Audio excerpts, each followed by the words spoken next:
It was a bitterly cold December evening, the kind where the wind cuts through your bones no matter how many layers you wear. I remember standing on the corner of 5th and Main, clutching my threadbare coat tighter around me as I watched the world rush by in a blur of expensive cars and designer scarves. The city had turned into a sea of indifference, its people too consumed by their own lives to notice the forgotten souls like me huddled in doorways or rummaging through trash bins for scraps. My stomach growled painfully. I hadn't eaten since yesterday morning, but hunger wasn't new to me anymore.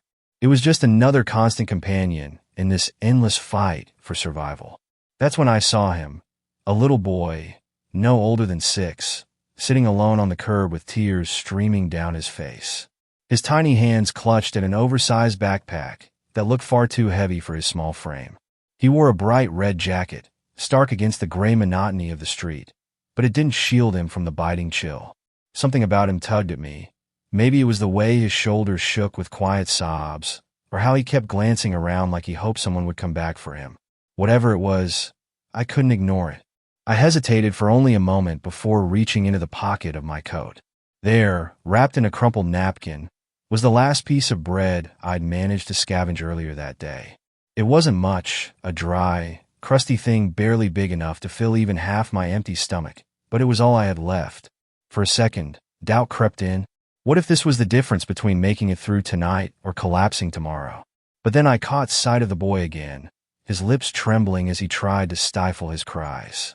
Without thinking twice, I walked over and knelt beside him, holding out the bread. "Hey," I said softly, trying not to startle him. "Are you okay?" The boy sniffled, looking up at me with wide, watery eyes. They were so full of fear and confusion that it nearly broke my heart. I lost my mommy," he whispered, his voice shaking. My throat tightened, but I forced a smile. "Here, take this. It'll help until we figure something out." I pressed the bread into his small hand, ignoring the pang of hunger already clawing at my insides. He stared at it for a long moment, then at me, before finally nodding. "Thank you," he murmured, his voice barely audible over the hum of traffic behind us. And just like that, he took a tentative bite, his tears slowing as he chewed. As I sat there next to him, scanning the crowd for any sign of his mother, I couldn't shake the feeling that this moment meant something bigger than either of us could understand. Little did I know it would change everything for both of us. The boy's gratitude was immediate and overwhelming, his small hand gripping mine tightly, as if afraid I might disappear. "You're really nice," he mumbled through bites of bread, his earlier despair melting into a shy smile. I felt a lump rise in my throat. Such simple words carried more weight than he could possibly know. In that fleeting exchange, I saw myself reflected in his wide, trusting eyes. Not the broken woman society dismissed daily, but someone capable of kindness despite her circumstances. It was a rare gift, one that filled me with an unfamiliar warmth amidst the biting cold. But kindness has its price, especially when given from a place of scarcity. As the boy ate, I became acutely aware of my own body's betrayal, the gnawing ache in my stomach growing sharper with each passing second. Hunger isn't just physical. It claws at your resolve, whispering cruel truths you'd rather ignore. What if this is it? The voice inside me hissed. What if there's nothing left after tonight? I pushed the thought away, focusing instead on the child beside me. He needed comfort more than I needed reassurance. Still, guilt lingered like a shadow. Was I selfish for giving away what little I had? Or worse, reckless? The streets demanded survival above all else. And here I was, choosing compassion over caution. Doubt swirled in my mind, tangling with flashes of regret. Yet every time I glanced at the boy, his tear-streaked cheeks now tinged with color, his breathing steadier, I knew I couldn't have done otherwise. This act wasn't about logic. It was instinctual, primal even. Deep down, I believe humanity survived because of moments like these, fragile connections forged in the darkest corners of existence. And then came the realization that hit me like a punch to the gut. He wasn't just some random kid crying on a curb. His clothes, though slightly worn, were clearly expensive. The backpack he clutched bore the logo of a designer brand I recognized from glossy magazine ads I used to flip through years ago. Even his red jacket, though oversized, screamed quality. These weren't things a family struggling to make ends meet would casually afford. Panic bubbled beneath my skin. Who exactly had I helped? And why did my chest tighten at the thought? Before I could spiral further into unease, headlights swept across the pavement, illuminating us both. A sleek black car pulled up to the curb, its engine purring softly. The driver stepped out, a tall man in a tailored suit, his expression sharp with urgency.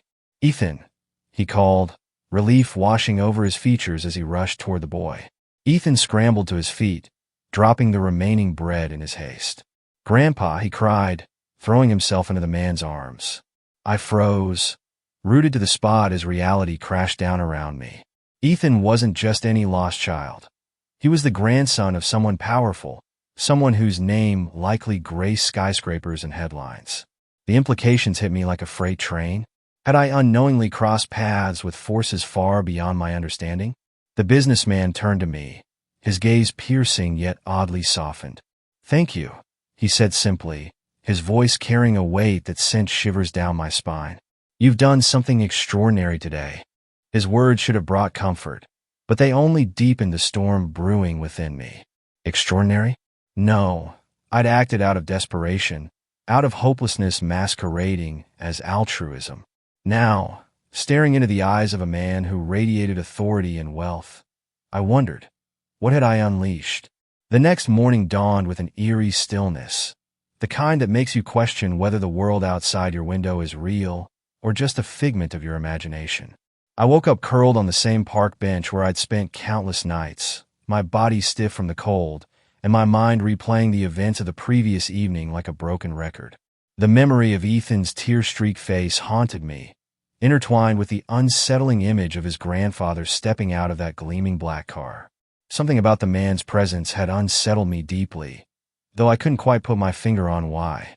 Maybe it was the way he'd looked at me, not with pity, but with something closer to recognition, as if he saw more in me than I saw in myself. I shook off the thought and reached for the crumpled blanket I'd scavenged weeks ago, wrapping it tightly around my shoulders. The air was crisp, carrying the faint scent of rain, and the streets were eerily quiet for a weekday morning. Most people were already tucked away in their offices or homes, insulated from the harsh realities of life on the streets. But not me. Not anymore. Then, without warning, a sleek black SUV rolled to a stop right in front of me. My heart skipped a beat as the passenger window lowered, revealing none other than the man from last night, Ethan's grandfather. He wore the same impeccably tailored suit, his sharp features softened slightly by the early morning light. Beside him sat Ethan, beaming brightly as he waved enthusiastically. "Hi, miss," he called out, his voice brimming with excitement. For a moment, I was paralyzed. Was this some cruel twist of fate? Had I unwittingly drawn attention to myself in the worst possible way? But before I could react, the man stepped out of the car, his movements deliberate and commanding. He approached me with a calm confidence that made my pulse quicken. "Good morning," he said, his tone measured yet warm. "We need to talk." Every instinct screamed at me to run, to disappear into the labyrinth of alleys and shadows I knew so well. But something in his demeanor held me in place, an unspoken promise that whatever was coming, it wasn't entirely bad. Against my better judgment, I nodded, rising unsteadily to my feet. "About what?" I asked, my voice hoarse from lack of sleep and too many unanswered questions. Instead of answering directly, he gestured toward the car. "Please get in. We'll explain everything." His words were firm but not unkind, leaving no room for refusal. Reluctantly, I climbed into the back seat, my senses overwhelmed by the luxury surrounding me. Leather seats, polished wood accents, the faint hum of classical music playing softly in the background. It was a world apart from anything I'd known in years. As the car began to move, Ethan twisted around in his seat, his eyes shining with innocence. "Grandpa says you saved me yesterday," he said earnestly. "So now we're going to help you." "Help me?" The phrase echoed in my mind, surreal and disorienting. Help didn't exist in my vocabulary anymore. It was a concept reserved for people who still believed in happy endings. Yet here I was, seated in the lap of opulence, listening to a child speak of salvation as though it were inevitable. I glanced at the man, Ethan's grandfather, and found him watching me intently, his expression unreadable. "My name is Victor Langston," he finally said, breaking the silence. "And yes, we're going to help you. You gave my grandson hope when he needed it most. And now it's our turn to return the favor." Victor Langston. The name struck a chord, though I couldn't immediately place it. Still, the weight of his words sank in slowly, like ripples spreading across water. Hope. Redemption. Words I hadn't dared to let myself believe in. And yet, as the car sped through the city streets, I couldn't deny the spark of possibility flickering within me, a fragile ember threatening to ignite into something greater. Victor Langston's estate loomed before me like a fortress carved from marble and glass, its towering gates opening with a mechanical precision that seemed almost otherworldly. As the SUV glided along the winding driveway, I pressed my forehead against the cool window, taking in the sprawling gardens, manicured lawns, and fountains that sparkled under the mid-morning sun. It was beautiful, yes, but also intimidating, a stark reminder of just how far removed this world was from the one I'd inhabited for so long. My fingers tightened around the edges of my coat, which suddenly felt threadbare and out of place amidst such grandeur. When we stepped inside, the opulence only intensified. The foyer was vast, with high ceilings adorned with intricate chandeliers that cast prismatic reflections across the polished floors. Every surface gleamed, every detail screamed wealth and power. Ethan darted ahead, his laughter echoing through the halls as he led me deeper into the house. "Come see my room," he called over his shoulder, his energy infectious despite the knot of unease tightening in my stomach. Victor guided me with quiet authority, his presence both reassuring and unnerving. "You'll stay here for now," he said as we entered a guest suite that rivaled any five-star hotel I'd ever seen in pictures. Plush rugs, silk drapes, a king-sized bed draped in pristine linens. It was overwhelming, almost suffocating in its perfection. "We'll discuss next steps later," he added, his tone leaving no room for argument. Before I could respond, he excused himself, leaving me alone with my thoughts. Alone. That word reverberated in my mind, heavy with irony. For years, solitude had been my constant companion, a bitter pill I swallowed daily. But this wasn't solitude. It was isolation wrapped in luxury, a gilded cage where every amenity came with strings attached. I sank onto the edge of the bed, my hands trembling as I tried to process the whirlwind of emotions crashing over me. Gratitude warred with suspicion, hope battled fear, and beneath it all simmered a deep-seated shame. How could I accept this? Who was I to deserve such generosity? The hours passed in a haze. Servants moved silently through the house, their efficiency bordering on invisibility. Meals appeared without request, each dish more exquisite than the last. Yet, I barely touched them, unable to reconcile the extravagance with the gnawing emptiness inside me. Memories surfaced unbidden, faces of friends I'd lost, promises I'd broken, dreams I'd abandoned. Each one felt heavier than the last, dragging me further into a pit of self-loathing. By evening, exhaustion claimed me, but sleep brought no relief. Nightmares plagued me, vivid and relentless. I relived the darkest moments of my past. The eviction notice taped to my apartment door, the final argument with my parents before they cut me off completely, the first night I slept on the streets, shivering and sobbing until dawn. But these memories weren't mine alone. They belonged to everyone I'd failed, everyone I'd let down. Their voices echoed in my dreams, accusing, pleading, haunting. I woke gasping, drenched in sweat, the remnants of those phantom cries still ringing in my ears. The clock on the bedside table read 3:17 a.m. Outside, the mansion stood silent, its grandeur offering no solace. I stumbled to the window, pulling back the curtains to reveal the moonlit expanse of Victor's estate. It should have been peaceful, serene even, but instead, it felt alien, distant. I didn't belong here. Not among these walls. Not in this life. And yet, as I stared out at the manicured grounds, a single thought pierced through the fog of despair. Maybe belonging wasn't the point. Maybe this was about survival, about clawing my way back from the brink, no matter the cost. The idea terrified me, but it also ignited a flicker of determination. If Victor Langston wanted to play savior, fine.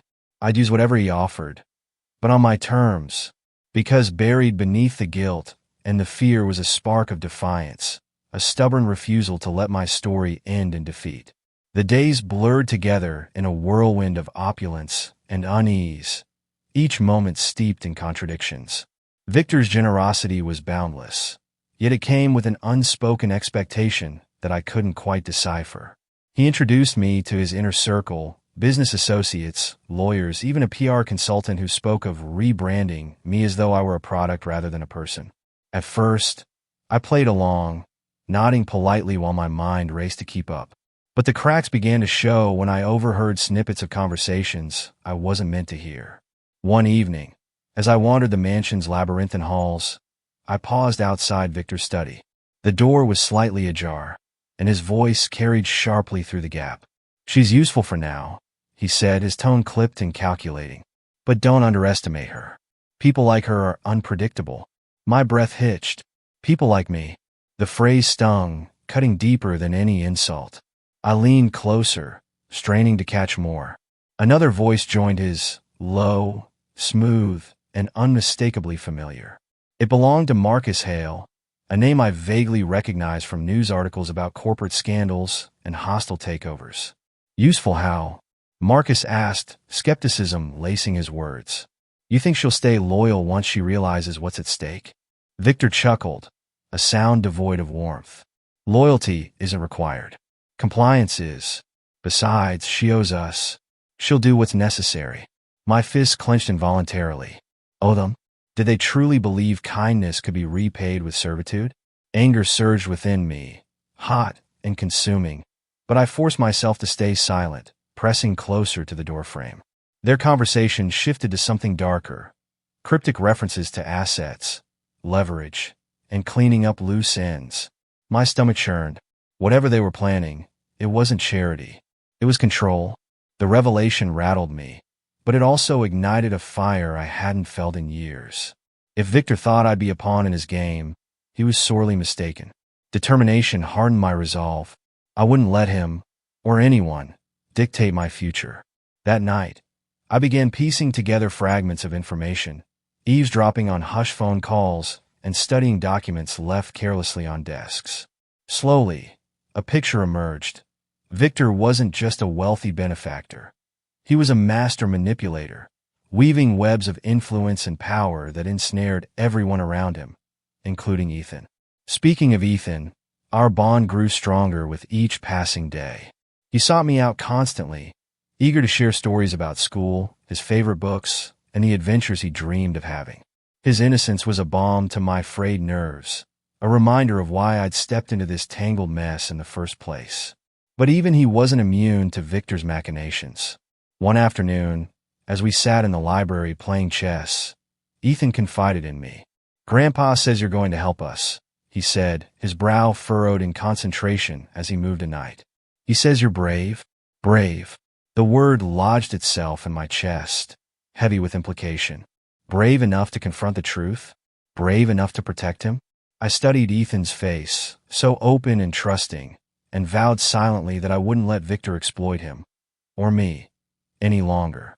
The turning point came during a lavish gala hosted at the estate. Dressed in borrowed finery, I mingled awkwardly among the elite, their polished smiles masking agendas I could only guess at.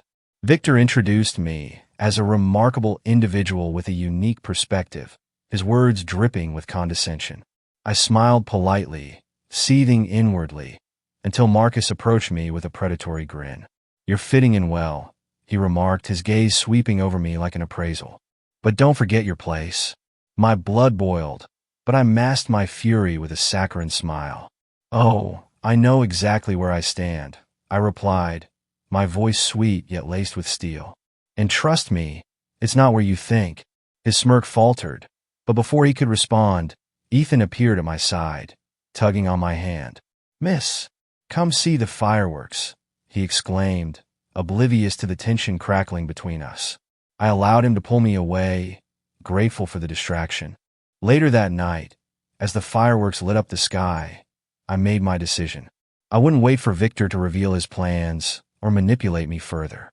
I'd take control of my destiny, starting with uncovering the secrets hidden within his empire. Armed with newfound resolve and a fierce protectiveness for Ethan, I prepared to strike back, not out of vengeance, but out of necessity. This wasn't just about survival anymore.